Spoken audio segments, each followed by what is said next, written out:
오늘 말씀의 제목은 우리는 택하심을 입었습니다. 이렇게 전했습니다. 오늘 베드로 사도가 기록한 베드로 전서와 후서입니다. 우리가 이 당시에는 네로 황제가, 여러분 아시죠? 로마의 네로 황제, 쿠어바디스라는 영화가 있습니다.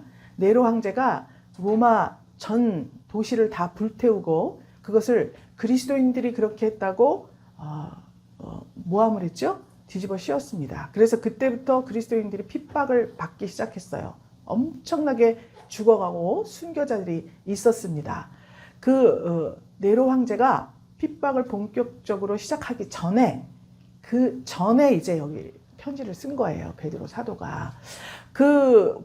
정식으로 국가적으로 정부에서 이렇게 핍박은 받지 않았지만 그래도 나름대로 살아갈 때 굉장히 힘든 세월을 살아가고 있었습니다. 왜 그러냐면 믿음을 가지고 있었죠. 그래서 이 세상에 살고 있지만 이 세상의 방식이 아니라 하나님의 방식대로 살아야 해요. 그래서 우리가 지금 읽었듯이 흩어진 나그네라는 단어를 이렇게 사용하게 된 것입니다. 그렇습니다. 우리도 이 세상에 지금 땅을 밟고 살고 있고 국가 또 도시 이렇게 소속이 되어서 살고 있지만 우리는 시민권이 하늘에 있습니다. 그래서 하늘 시민권을 가지고 땅에서 살려니 세상의 방식과는 다소 반대되는 어떠한 선택을 해야 될 순간들이 굉장히 많이 있습니다. 그래서 그것이 고난이에요. 또 내가 교육받고 다듬어지고 여태까지 잘하고 가정에서 교육받고 또 사회에서 교육받고 형성된 가치관이나 어떤 생각을 벗어버리는 것이 또한 고난입니다. 그래서 이제 지난주에 우리가 부활주의를 보냈죠? 부활한 성도가 이 고난과 또 옛사람을 벗어버리기 힘든 그러한 고난 가운데에서 어떻게 부활의 모습을 갖추어 가야 하고 그러기 위해서는 내가 왜 부활을 해야 됐고 어떻게 하나님께 택하심을 받았고 이런 것들에 대해서 우리가 자세히 알아야 합니다. 그래서 우리 사도 베드로가 기록하고 편지한 즉 본도, 갈라디아, 갑바도기아, 아시아, 비두니에 흩어졌다 그랬죠? 예루살렘에서 핍박이 있었기 때문에 다 흩어졌습니다. 그래서 지금 이 5개 지역을 언급을 했는데 이게 전부 다 그 터키 있죠? 터키의 타우루스 산맥 그 북쪽에 있습니다.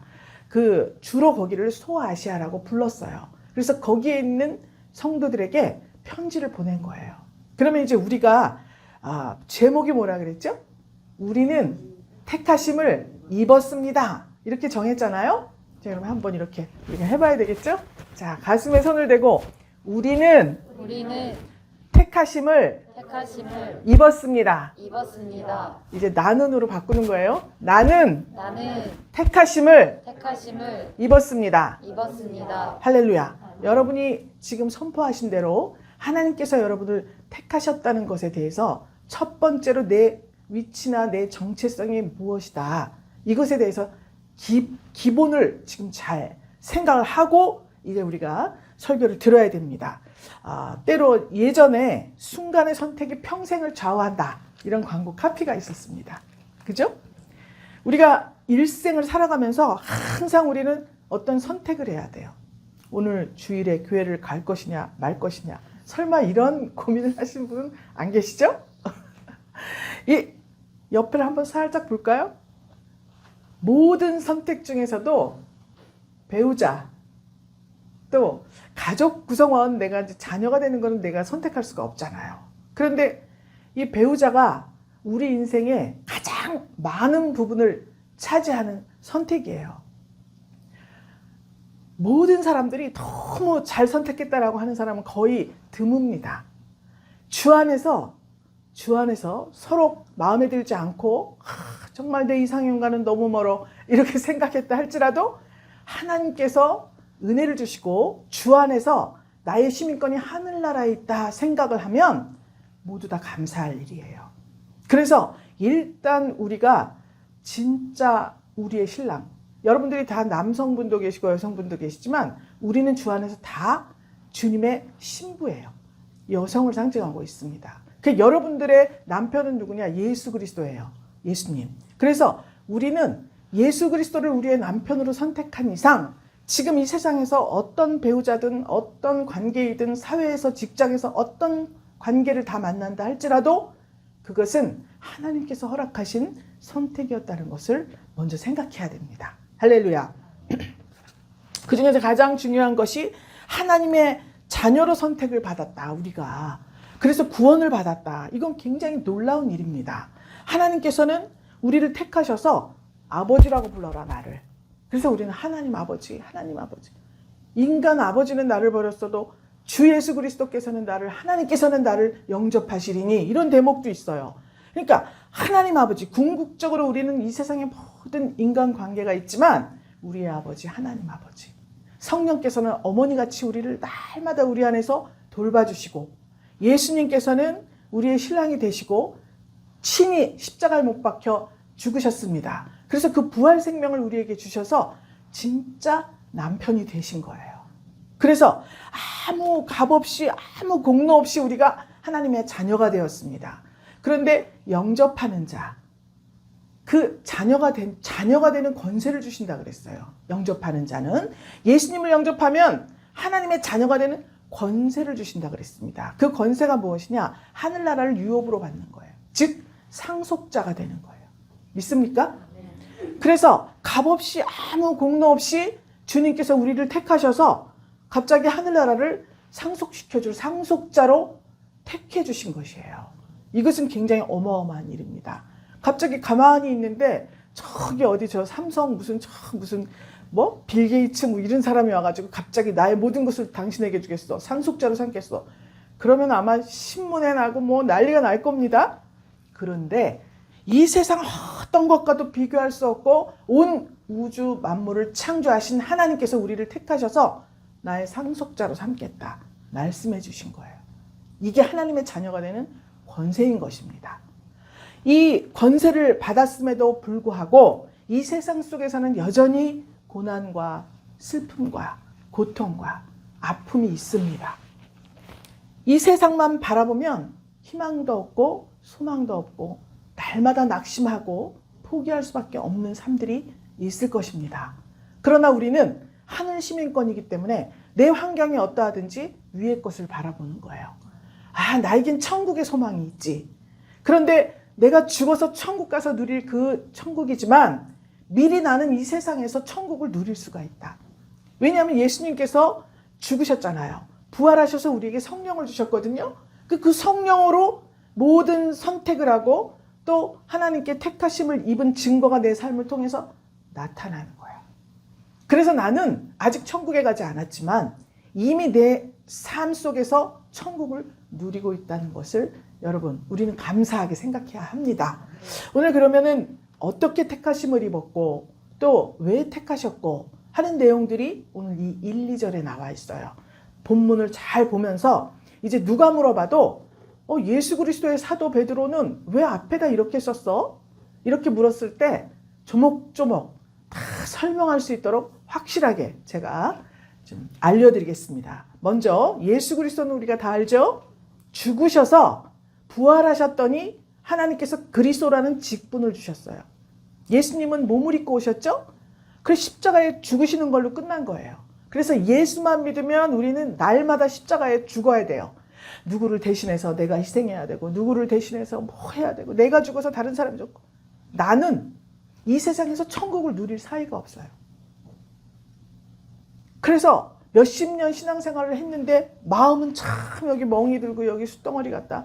참 힘들다. 나는 왜 이렇게 살아야 하나. 이렇게 토로하는 사람들을 많이 만나봤습니다. 그런데 그 예수님이 십자가에 죽으셨기 때문에 가서 올라가서 부활해서 그리스도 즉 기름 부음 받은 자 예수 그리스도라는 직분을 받으신 거예요. 할렐루야.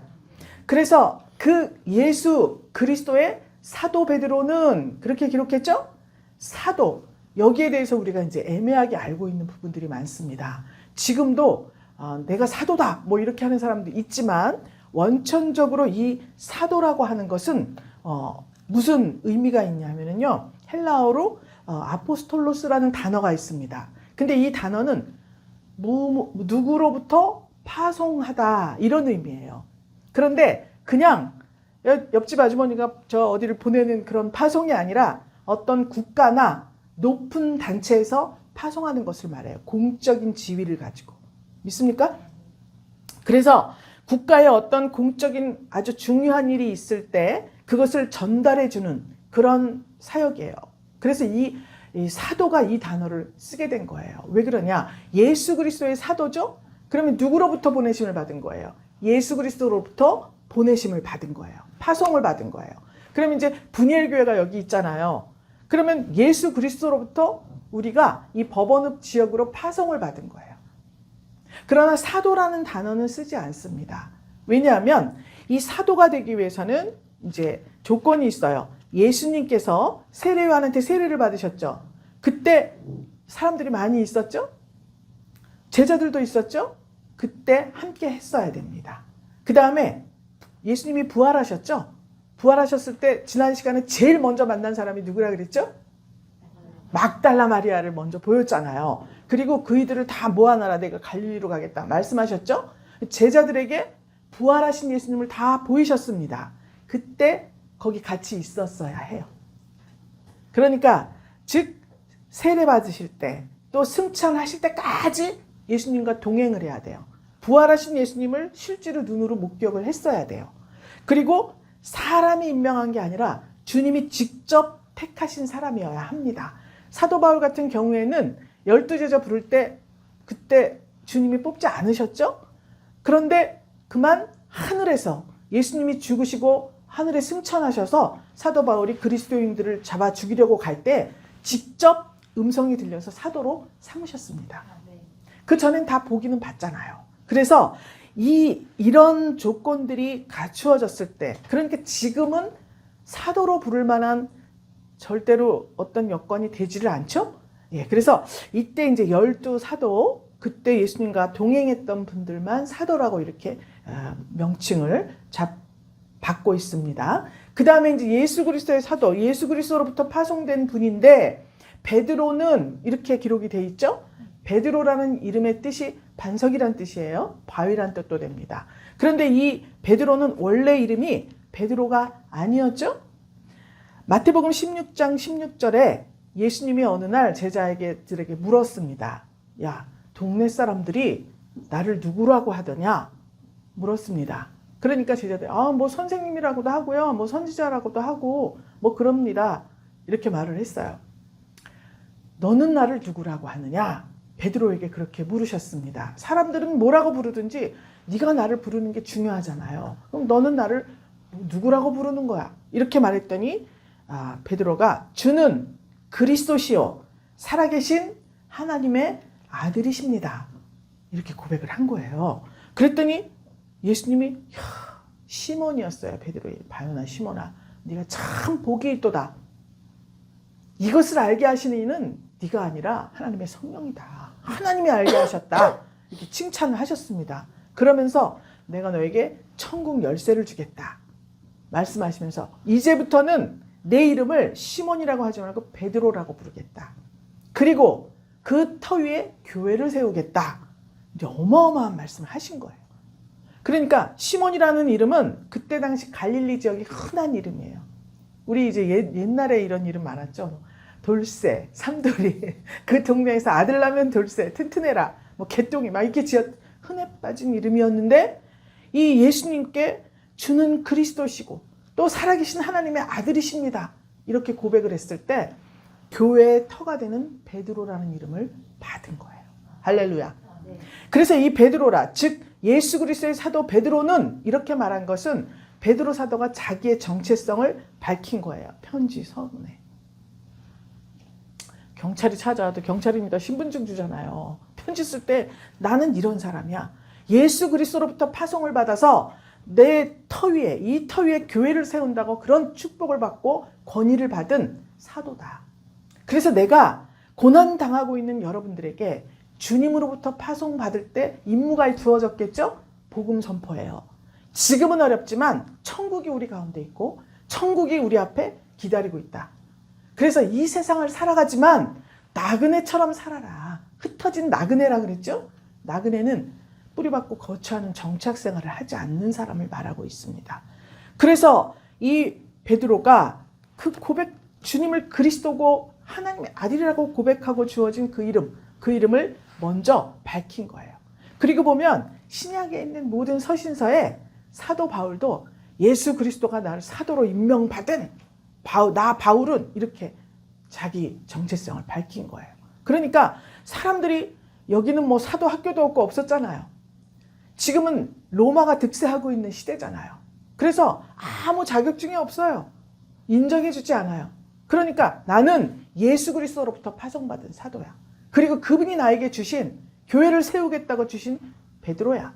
이걸 밝혔을 때 이 모든 서신서의 내용이 하나님의 성령께서 권위를 주셔서 아무도 이것에 대해서 토를 달지 못하고 또 이 편지를 받은 성도들이 이것을 갖고 위로를 받고 삶의 위안을 받고 이대로 이 말씀들이 성취하게 해주세요 기도했을 때 실제적으로 그 삶이 나에게 이루어지는 것을 믿고 있었던 것입니다. 할렐루야. 그래서 여기 흩어진 나그네, 지금 예루살렘 핍박했다 그랬죠? 지금 사도 베드로는 자기 정체성을 밝혔어요. 그럼 이 편지 받는 사람은 누구냐?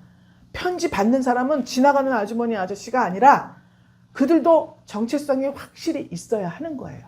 그래서 우리가 무슨 말을 해도 내가 전도사님께 무슨 부탁을 할 일이 있으면 전도사님 이렇게 해주면 그분이 하실 수 있는 역량이 있는 거잖아요. 권사님 이렇게 좀 해주십시오. 그러면 그분만이 할 수 있는 어떤 역량이 있는 거예요. 권사님이 하실 일을 그냥 새로운 성도가 하실 수는 없죠. 그렇기 때문에 사도가 편지를 받는 그 사람들의 정체성을 확실하게 지금 또 말해놓고 있는 것입니다. 그래서 각각 흩어진 나그네, 자, 이 세상 권세에 굴복하고 살면요 흩어질 필요가 없습니다.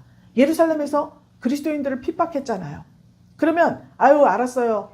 예수 그리스도 안 믿을게요. 나는 이 세상 여러분들이 이 세상 질서를 따라 살겠습니다. 흩어질 필요가 없잖아요. 그렇죠?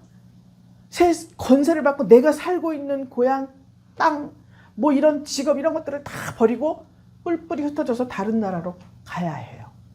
이것은 내가 세상에 살고 있지만 하나님 나라의 백성이라는 표인 거예요. 정체성이 바로 이것이.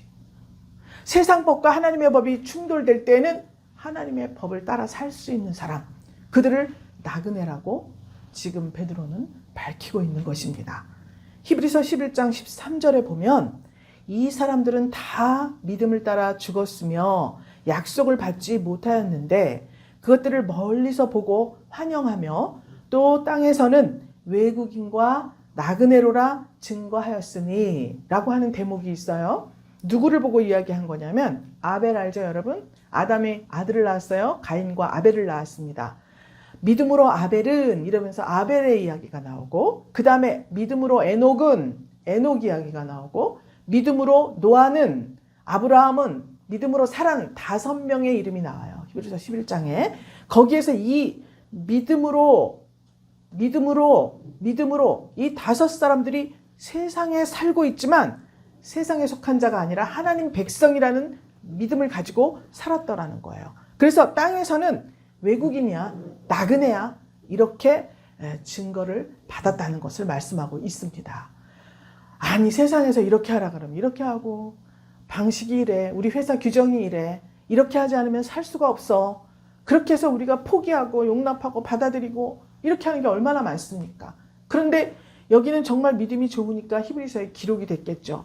그런데 이분들은 지금 성령이 함께 하는 시절이 아니잖아요.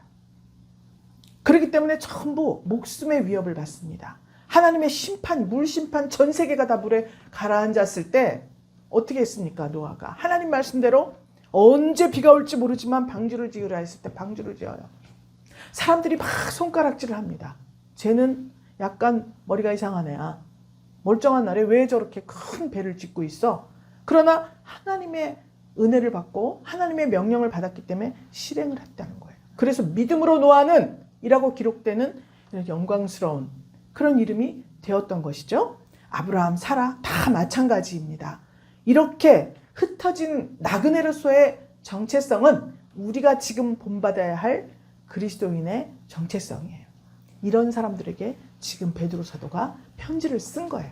이제 이해가 가시죠? 단지 고향을 떠난 것뿐만이 아니라 하늘 백성으로 이 세상에서 순례자처럼 사는 것이에요. 자, 그러면은 그 나그네, 그런데 그 나그네에게 2절에 보니까 곧 하나님 아버지의 미리하심을 따라 이렇게 기록되었어요. 성령의 거룩하심으로 순종함과 예수 그리스도의 핏부림을 얻기 위하여 자, 삼위일체 하나님이 다 나왔습니다. 교회가 왜 교회라는 말을 사용하지 못하고 여인 뭐 이렇게 했는지, 성령이 아직 오시지 않았잖아요. 그런데 교회가 형성이 되면 삼위일체 하나님을 증거해야 되는데 하나님하고 예수님밖에 모르잖아요. 그래서 교회가 성령이 오신 후에 생겨난 것입니다. 있습니까? 예, 그래서 어떻게 택하셨냐? 하나님 아버지의 미리하심을 따라 그랬죠? 하나님께서는 이사야 선지자에게 이렇게 말씀했습니다. 너는 두려워하지 마라. 내가 너를 지명하여 불렀다.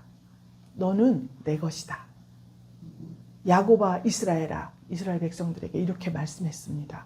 그러니까 내가 너를 지명해 불렀어. 부르기 전에도 나는 너를 알고 있었어. 너는 태초부터 내 것이었다. 이렇게 말씀하신 거예요. 예레미야 선지자에게는 내가 너를 복중에 짓기 전에 내가 너를 알았다. 그리고 네가 태에서 나오기 전에 너를 구별해서 너를 열방의 선지자로 세웠다. 이렇게 말씀하신 거예요. 왜 그랬냐? 예레미야 선지자가 15살에 소명을 받은 거예요. 저는요 하나님 너무 어립니다. 저 어리고요 말도 잘할 줄 모르고 안 돼요. 내가 너를 짓기도 전에 나오기도 전에 구별해서 세웠잖아. 이 말씀을 하신 거예요. 믿습니까? 여러분들 뭐 권사님 집사님 뭐 좀 직분 좀 맡아주세요. 저는 안 돼요 못해요. 하나님이 미리 다 아셨다는 거예요. 다 아시고 하나님은 그 자리에 세워서 어떠한 또 새로운 일을 행하시고 그의 인생 속에서 새로운 환경을 주시고 새로운 곳으로 나아가게 만들려고 하시는 거예요. 그러니까 우리는 주 안에서 아니오가 없다 그랬습니다.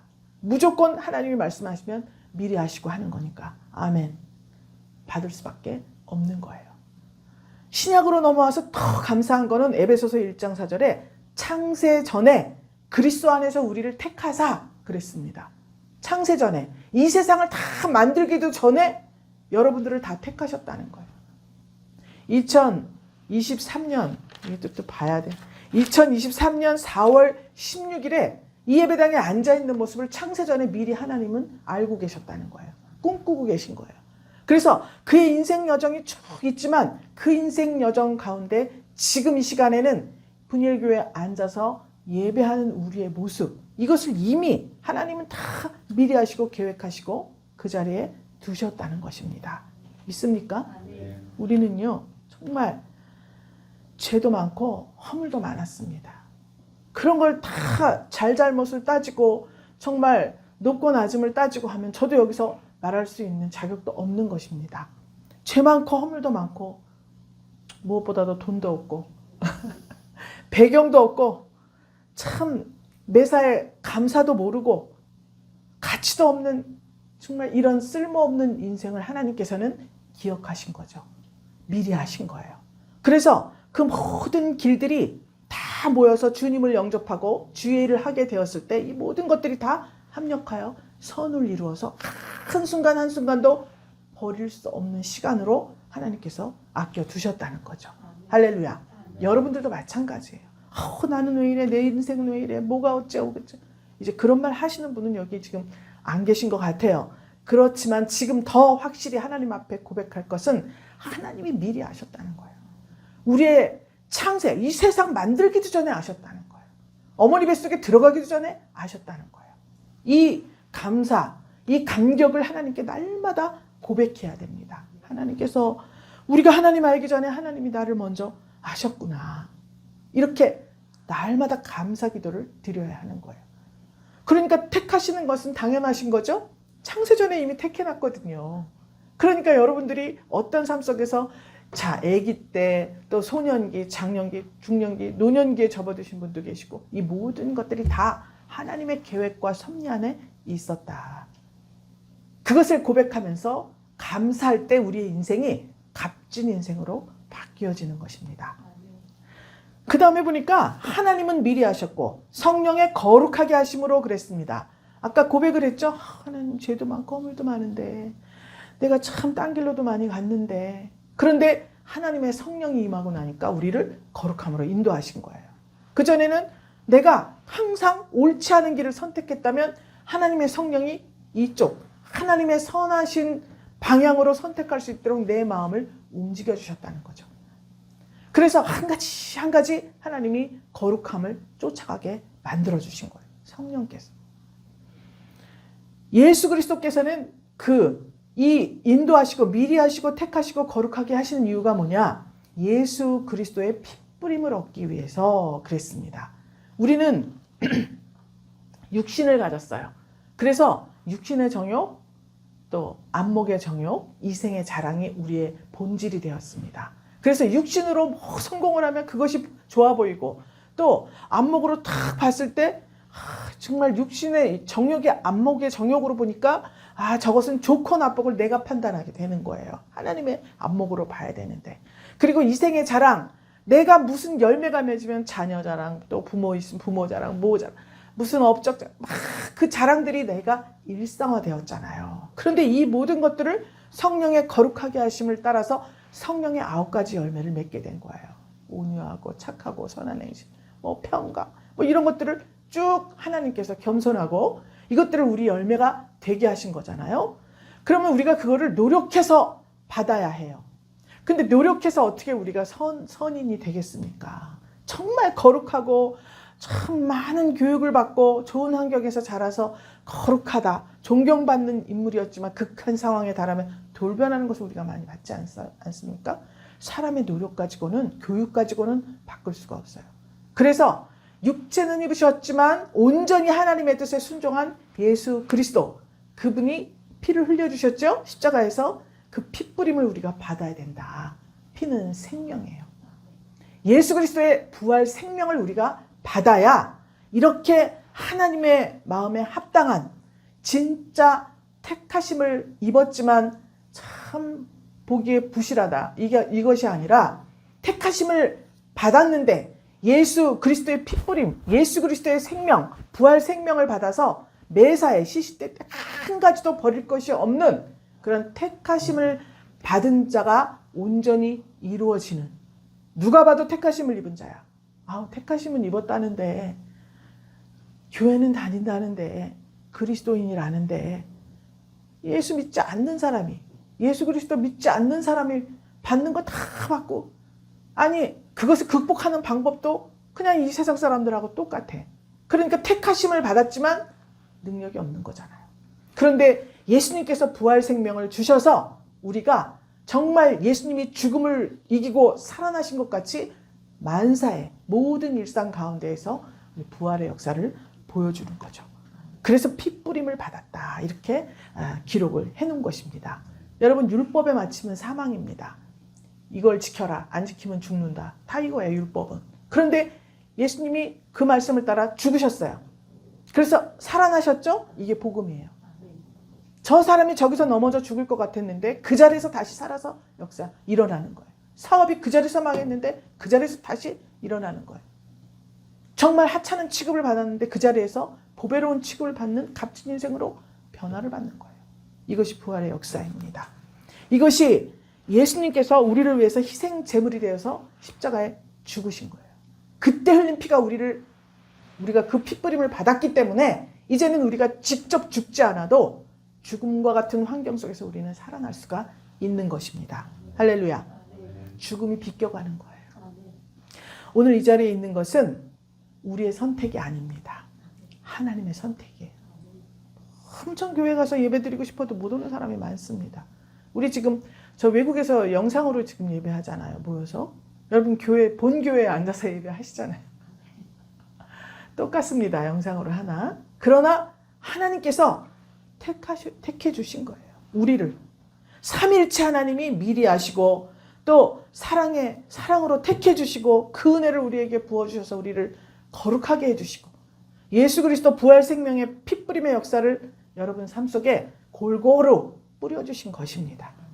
이제 이 말씀을 알은 또 이 베드로전서, 베드로 사도가 우리에게 편지를 쓴 거예요. 그러면서 사도는 이렇고 우리의 정체성은 이렇고 나그네라고 고백했을 때 여기에 이제 쭉 나오는 베드로 후서까지의 모든 말씀들이 여러분들의 양식이 되고 여러분들의 인생이 되고 이제 변하여 쓸모없는 인생이 변하여 값진 인생이 되는 귀한 역사가 존귀한 역사가 날마다 여러분들의 삶 속에 일어나시기를 부활하신 예수 그리스도의 이름으로 축복합니다. 아멘. 할렐루야. 감사하신 우리 아버지 주님의 귀하신 은혜와 사랑을 감사드립니다. 죄 많고 허물 많고 쓸모없는 인생들을 주께서 택하여 주시고 미리 하심의 은혜를 받게 하시고 성령의 거룩하게 하심을 하나님 받게 하신 귀하신 은혜 감사드립니다. 이제 이 사랑을 깨달은 우리는 예수 그리스도의 부활 생명을 받아 내가 살고 또 많은 우리에게 붙여진 이들에게 부활 생명을 전해줄 수 있는 축복의 통로들이 될 수 있도록 주님 사용하여 주시옵소서. 한 주간을 부활의 역사가 가득 차기를 축복하며 살아계신 예수 그리스도 이름으로 기도 올리옵나이다. 아멘.